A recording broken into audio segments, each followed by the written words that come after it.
Halo Lur, kita ketemu lagi, kita jumpa lagi di channel kita ya. Kita lanjutkan dari video yang kemarin untuk kupas-kupas.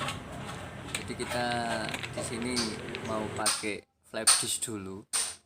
Secara ini masih ada bekas-bekas lasan yang masih kelihatan menggunung Lur. Jadi Vespa tahun 75 ini kebanyakan di Vespa Super ya ini Lur. Yang kemarin Vespa Super 1975 itu, ini kebetulan kemarin bilas di bagian itu, di bagian tebengnya. Nah itu ternyata agak menggunung dan akhirnya kita terpaksa harus meratakannya dulu. Untuk meratakan ini kita pakai flap disk ya, biar biar lebih cepat. Kalau sudah rata, kita lanjutkan dengan Scotch Brite. Nah, Scotch Brite ini Scotch Brite yang Scotch Brite halus ya. Beda dengan Scotch Brite yang merek 3M yang biasa kita kenal untuk clean and strip. Clean and strip sendiri itu nanti ada kok. Kita bahas yang ini dulu. Kita pakai Scotch Brite yang halus dulu biar nampak permukaan lebih kinclong gitu lur.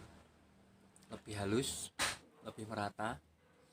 Setelah semua di bagian yang itu udah selesai, kita ke bagian lainnya yang masih meninggalkan bekas-bekas luka mantan.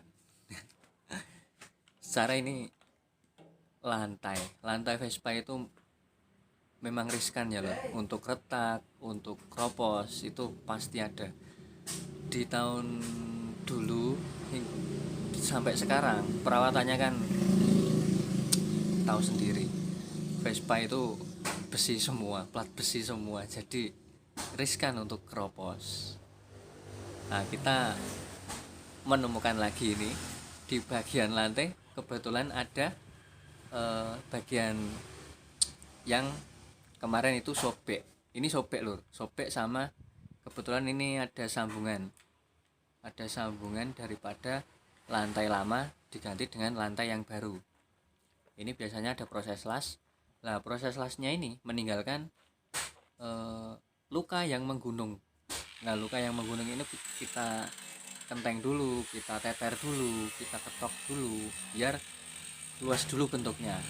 Sesudah luas, nanti kalau semisal masih ada yang pecah atau gimana, kita lanjutkan dengan las lagi lur. Nah dari las tersebut itu pasti meninggalkan luka yang menggunung daripada las tersebut. Nah kita pakai flap disk lagi. Setelah flap disk kita lanjutkan ke Scotch Brite ini loh. Scotch Brite dimana untuk langkah yang kedua kita tadi. Cuman ini flap disk yang Scotch Brite ya lor ya. Scotch Brite ini yang clean and strip ini penampakannya seperti ini. Nah kita bersihkan lagi, tapi kita hati-hati lor. Nah di video ini kebetulan kemarin yang pas ngambil itu kita kedapatan bonus lur, kena gerinda di tangan. Tapi alhamdulillah aman-aman aja, udah sembuh kok. Nah sekarang kita lanjutkan ke tahap bersih-bersih ya lur. Ini sebelumnya bodi Vespa ini kita jemur dulu di panas terik matahari yang panas banget lur. Secara porinya kebuka. Nah setelah beberapa jam kita jemur, lah itu kita temukan bodi yang anget lur, panas. Nah setelah panas kita masukkan ke dalam ruangan buat spray kita. Ya kerennya namanya spray boot ya, tapi ini bukan spray boot ini. Apa adanya lah lur ya. Kita bertahap untuk menuju yang lebih baik ya. Ini kita bersihkan dengan degreaser biar lebih bersih lagi.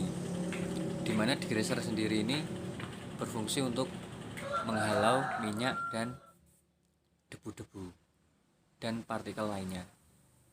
Nah kita tunggu-tunggu, kita naik epoksi primer lur.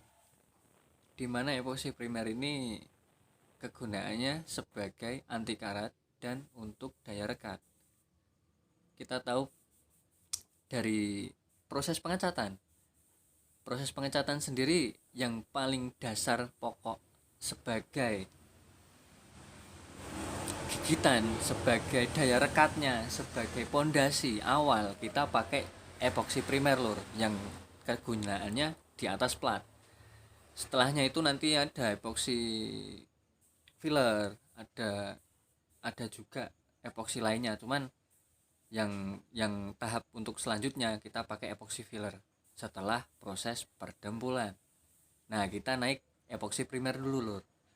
Epoksi primer ini kita pakai untuk menyeluruh body ini ya lur, seluruh dari luar dalam. Tapi kita spray ini yang di video ini kita masih video yang luarnya dulu lur. Yang dalam-dalam tahapnya itu udah kemarin-kemarin cuman belum kerekam ya lur ya, maaf ya. Ini di semua bagian, di seluruh bagian, di bagian sela-selanya itu kita harus lumuri dengan, kita taburi dengan epoksi primer ini ya lur ya. Ini kegunaannya buat gigitan, buat anti karat, dan tentunya ini untuk kita sebagai untuk menghalau daripada karat itu ya lur ya. Setelah proses ini kita jemur, kita diamkan hingga beberapa hari atau jam atau hari lah. Ini yang kalau di tulisan ini kita memakai durasi di pengeringan kita dapatkan sekisaran di 8 jam lah lur. Nah, 8 jam sendiri itu lebih recommended lagi kalau lebih lama. Epoksi jenis ini akan lebih bagus untuk daya rekatnya. Nah, kita dapetin ini, setelah itu setelah kering jeda 2 atau 3 hari, nah kita langsung naik ke proses perdempulan. Dimana perdempulan sendiri juga lama lur versinya, tahapnya. Untuk tahap Vespa ini lama atau tidaknya kerjaan dempul kita ditentukan dengan bentuk atau pola bodi yang menyertai. Yang udah ada ini gimana, bagus, masih lempeng atau enggak. Kalau udah bagus, udah enggak banyak yang berkelok-kelok, natnya hilang atau gimana, itu lebih mudah. Kalau natnya sampai hilang susah lur ya, kita koreksi lagi masih adakah bagian yang kecolongan yang belum kita spray. Ya kita manusia kadang tetap ada errornya ya lur ya. Kita amati lagi, ini masih ada yang bolong-bolong enggak, ada yang berbayang enggak. Kalau udah fix kita keringkan sampai 2 atau 3 hari atau lebih lah, itu lebih baik. Cuman kita tergantung dari proses pengerjaan itu sendiri. Ya sekian dulu, kita nanti lanjut ke perdempulannya lur. Assalamualaikum warahmatullahi wabarakatuh.